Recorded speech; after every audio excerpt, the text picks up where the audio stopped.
猎物，却是没能杀人的寒风。老师，对不住了，这次也连累您了。Welcome to my channel. Dukung terus channel ini dengan like, share, comment, and subscribe. Melanjutkan cerita sebelumnya dari Battle Through the Heavens.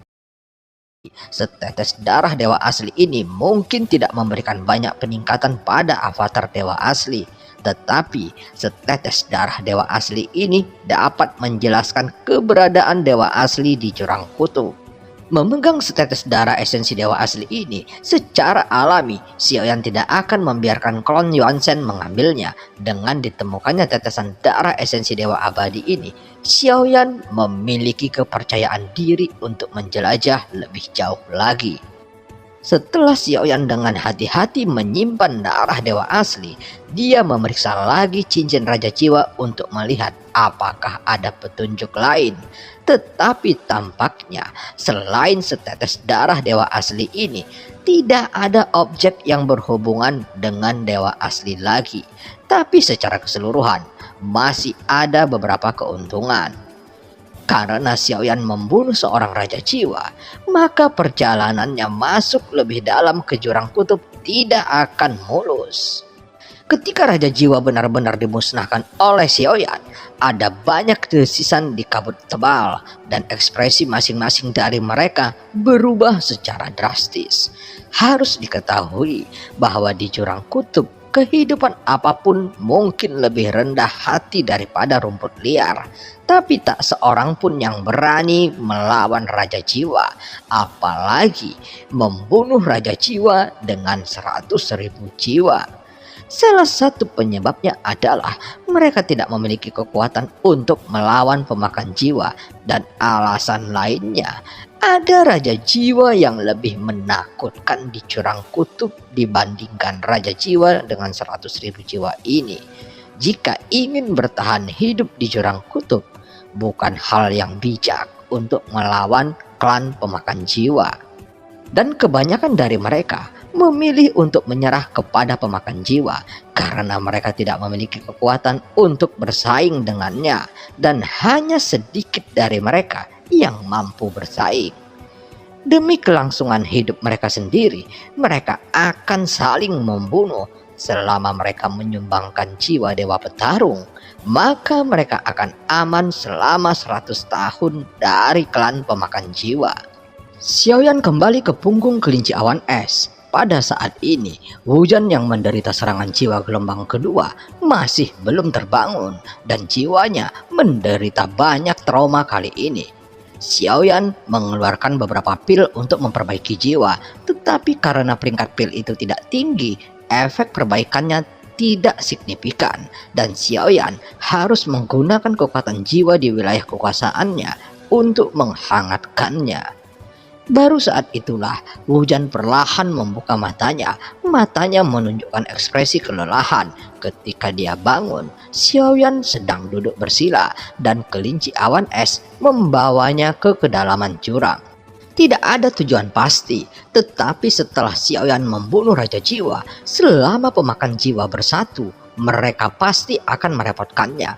Namun, Xiaoyan segera menemukan bahwa pemakan jiwa tampaknya tidak memiliki kesatuan sama sekali.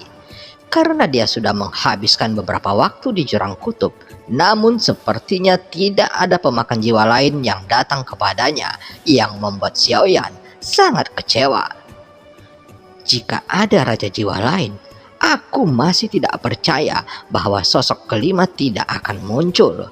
Xiaoyan sedang mencari bakat, tetapi dia berharap para pemakan jiwa akan datang untuk membalas dendam. Para pemakan jiwa bertindak dengan caranya sendiri, kecuali dipanggil oleh Kaisar Jiwa, dan mereka tidak akan membalas dendam satu sama lain. Wujan duduk bersila dengan ekspresi lelah di wajahnya dan kemudian menanggapi Xiaoyan dengan perlahan. Lalu apakah ada cara untuk menemukan mereka? Kata Xiaoyan. Wajah Xiaoyan menunjukkan sedikit kekecewaan. Para pemakan jiwa ini mungkin tidak pernah membayangkan bahwa mereka juga akan dianggap sebagai mangsa suatu hari nanti. Aku tidak berpikir ada kebutuhan untuk memprovokasi mereka dengan sengaja. Lagi pula, pemakan jiwa bukanlah sesuatu yang bisa kita tangani. Meskipun aku tidak tahu apakah itu benar-benar ada. Bahkan jika itu hanya rumor, tidak ada yang namanya badai. Jadi kita harus berhati-hati, kata Wu Jan perlahan. Masuk akal. Ayo tangkap satu kali ini. Jika aku menanyakan sesuatu, mereka harus tahu apa yang aku cari. Xiaoyan menggaruk kepalanya dan berkata sambil tersenyum. Meskipun pemakan jiwa mirip dengan istana surgawi, Xiaoyan masih memiliki beberapa masalah. Lagi pula, pemakan jiwa dan istana surgawi tampaknya tidak memiliki hubungan langsung saat ini. Pada saat berikutnya, Wu Jan merasakan ada pemandangan yang sedikit aneh. Di mana Raja Jiwa barusan? Wu Jan bertanya. Dibunuh, jawab Xiaoyan. Dibunuh? Dia memiliki 100.000 jiwa dan tidak mudah untuk membunuhnya, kata Wu Jan kaget. Lagi pula, dia baru saja mengalami koma dan dia tidak tahu apa yang telah terjadi. Yah, aku juga berpikir itu sangat tidak mudah. Mungkin aku beruntung. Xiaoyan juga mengangguk setuju. Wu Jan tersenyum kecut dan tidak merasakan kesulitan dari kata-kata Xiaoyan barusan. Karena pemakan jiwa tidak akan datang untuk membalas dendam, tampaknya kita hanya dapat menangkap 2 orang untuk menanyakan situasinya. Xiaoyan jelas kecewa ketika mendengar bahwa pemakan jiwa tidak akan membalas dendam. Setelah Xiaoyan selesai berbicara, avatar Yuan Shen muncul dan melangkah maju. Dan sosoknya langsung menuju dan menghilang ke dalam kabut tebal. Sesaat kemudian, avatar dewa asli muncul dengan 2 orang. Seorang pria dan seorang wanita. Ayo, apa yang ingin kalian lakukan dengan kami? Seorang pria dan seorang wanita tampak malu dengan ketakutan di mata mereka. Maafkan aku tidak bermaksud jahat. Aku hanya ingin meminta Dewa Abadi untuk menyelamatkan kami. Mata wanita itu memohon dan ada darah di wajahnya yang belum mengering. Begitu kata-katanya keluar, Wu Jan segera memancarkan niat membunuh yang sangat kuat.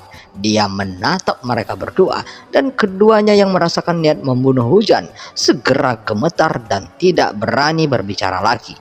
Tapi sepertinya Xiaoyan tidak berniat membunuh mereka dan menatap mereka berdua dengan tenang. Katakan padaku, kata Xiaoyan. Wu Jan melirik Xiaoyan dengan sedikit terkejut dan berkata dengan suara rendah. Hanya di jurang kutub, kata-kata orang tidak bisa dipercaya. Wu Jan memberitahu Xiaoyan, dia sedikit mengangguk. Tetapi saat ini, dia tidak memiliki tujuan di jurang kutub. Lebih baik untuk melihat apa yang ingin dilakukan orang-orang ini. Dewa Abadi, kami adalah pendosa yang tinggal di Pulau Jianyue. Beberapa tahun yang lalu, para pemakan jiwa memerintahkan semua makhluk di pulau itu untuk meminum pil pemakan jiwa. Jika jiwa tidak dikorbankan dalam batas waktu tertentu, jiwanya sendiri yang akan dikorbankan, sehingga menjadi mayat berjalan tanpa jiwa. Aku melihat Dewa Abadi membunuh Raja Jiwa sebelumnya, dan aku memohon Dewa Abadi untuk datang ke Pulau Jianyue dan menyelamatkan kami. Wanita itu gemetar dan tidak berani berbicara, dan pria di sampingnya berkata dengan suara serak dan gemetar. Mendengar ini, mata Wu Jan sedikit membeku, tetapi Xiaoyan tidak berbicara. Xiaoyan memandangi 2 orang yang tampak malu dan terdiam beberapa saat. Jika Dewa Keabadian tidak menginginkannya, tidak apa-apa. Kami juga dituduh telah melakukan kejahatan, dan kami pantas mati. Wajah pria itu pucat, seolah-olah dia telah menerima takdirnya. Wanita itu terisak, dan terlihat mereka berdua sepertinya tidak tahu apa-apa. Apa kekuatan pemakan jiwa di Pulau Jianyue? Tanya Xiaoyan. Mendengar kata-kata itu, pria itu tiba-tiba mengangkat kepalanya, menatap Xiaoyan, dan tiba-tiba matanya bersinar dengan cahaya harapan. Raja Jiwa, juga memiliki 100.000 jiwa, dan dengan kekuatan dewa abadi, kamu akan dapat membunuhnya dengan mudah. Pria itu menjawab dengan tergesa-gesa, menatap Xiaoyan dengan penuh harapan. Tetapi pria itu tidak bisa melihat jiwa Xiaoyan karena tidak ada jejak emosi di matanya. Setelah Xiaoyan merenung sejenak, dia menatap pria itu dan berbicara dengan lembut. Pimpin jalan. Pria itu menatap Xiaoyan dan tertegun. Dia melihat ke alis Xiaoyan yang sedikit berkerut, dan kemudian dia menyadari bahwa apa yang dia dengar itu benar. Terima kasih. Dewa abadi akan ikut denganku. Pulau Jianyue tidak jauh dari sini dan kita bisa tiba dalam waktu singkat. Pria dan wanita itu segera memimpin jalan, seolah-olah mereka adalah cahaya harapan untuk Pulau Jianyue. Saat ini, hujan berbisik di sebelah Xiaoyan yang sedang duduk bersila di punggung kelinci awan es. Hati-hati, orang ini punya klan jiwa. Melihat Xiaoyan tidak tergerak, Hujan berpikir bahwa Xiaoyan tidak mempercayainya dan berkata lagi, aku telah tinggal di wilayah jurang kutub selama hampir ratusan tahun. Meskipun ada banyak pulau di sini, aku belum pernah mendengar Pulau Jianyue. Tidak apa-apa, toh membosankan. Aku ingin melihat apa yang akan mereka lakukan.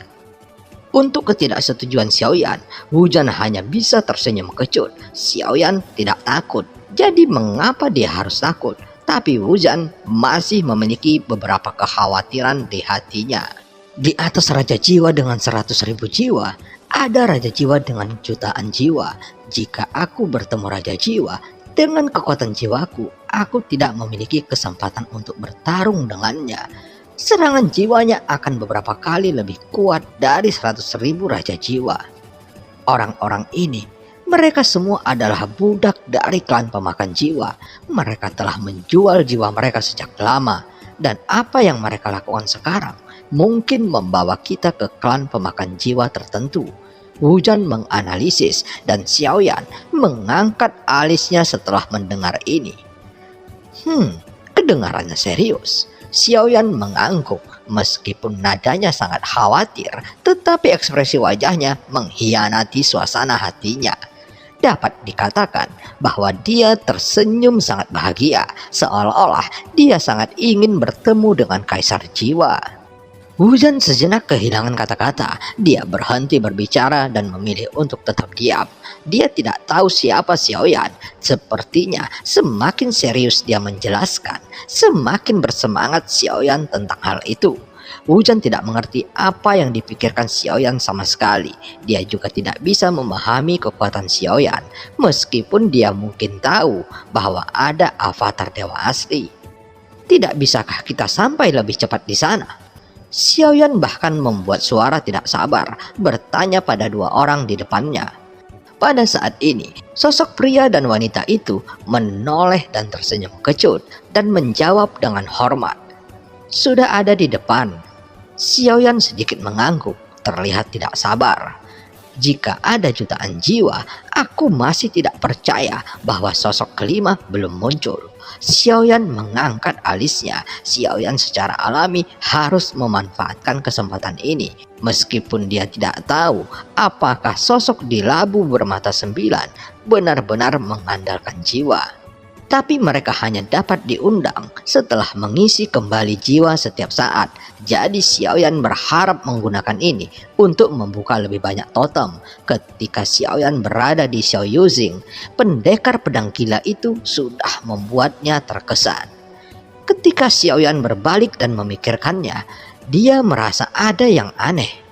Mengundang mereka keluar dari labu bermata 9. Sepertinya Xiaoyan merasakan ada banyak konsumsi sumber ki setelah mereka muncul. Ini mungkin karena mereka bukan milik Sensi itu sendiri.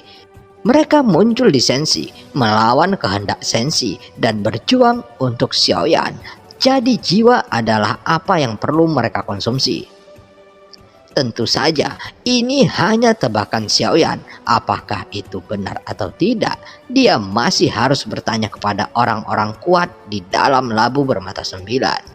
Sayang sekali level musuh di sini tampaknya agak terlalu tinggi dan sepertinya tidak ada kesempatan atau tempat bagi dewa untuk berlatih. Xiao Yuan bergumam di dalam hatinya, tetapi sebenarnya cukup baik untuk melakukannya. Dapat mengaktifkan labu bermata 9 atau meningkatkan kolon dewa asli itu tidaklah buruk. Dan setelah memasuki tempat ini, berdasarkan sumber energi yang kaya di Pulau Xuanlei, seharusnya itu adalah tempat yang baik untuk berkultivasi. Dan pasti ada banyak tempat seperti itu di Jurang Kutub. Pulau Jianyue, apakah sumber energinya kaya? Pada saat ini, Xiao Yuan bertanya kepada mereka berdua lagi, terlepas dari apakah Pulau Jianyue itu nyata atau tidak. Sejujurnya, setiap pulau di Jurang Kutub memiliki sumber daya Qi yang sangat kaya. Pria itu menoleh dan menjawab. Hujan juga sedikit mengangguk, tapi itu benar. Keabadian seharusnya melihat Pulau Xuanyue. Pemakan jiwa mengendalikan hampir semua pulau di wilayah Jurang Kutub. Hampir tidak ada yang dapat menyediakan tempat budidaya yang aman. Pria itu segera berkata dengan senyum masam. Saat berbicara, kabut di depannya menghilang sedikit. Melihat ke arah kabut menghilang, mereka bisa melihat pulau berbentuk bulan sabit mengambang dengan tenang tanpa jejak cahaya di kegelapan. Dan itu terlihat seperti mayat binatang raksasa yang mengambang di kegelapan. Dan film pun berakhir. Sampai ketemu di part selanjutnya. 还有何用？ 若是当年不与那人硬然定上3年之约，恐怕也不会是这个家族。现身失散，兄儿，你要走？一旦被他们锁定了位置，我们俩都会性命堪忧。所有的阴阵，是为了这一天，我已经等待了太久。今天若是你能够安然无恙地走下擂台，萧炎从此不再踏进迦南学院半步。他迟早会发现的。既然如此，就给他一个惊喜吧。今天我都会让你们两人彻底的闭上嘴。就算他还活着，你们之间也绝不可能。